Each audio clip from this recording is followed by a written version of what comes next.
বার করে অতদিন ধরে দাঁড়াইছে। যেমন 2 নম্বরে আমাদের বরুণ মাহাতো বার করে এনেছে, জানেন তো, যে দাঁড়াচ্ছে ভোটে, বলছে নাকি বেঁধে অনুপদা নাকি ভোটে দাঁড় করছে। অনুপদা কি করে আর কি নাই সেটা জানেন আপনারা?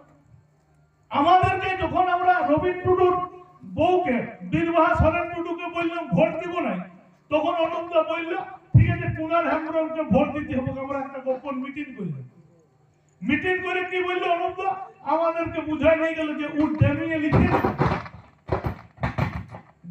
লিখে দেবে যে ও যেদিন লোকসভায় প্রবেশ করবে কুনাল হেমব্রম, ও আর একটাই লড়াই হবে যে কুর্মীকে আদিবাসী করতে হবে, লোকসভায় বলবে।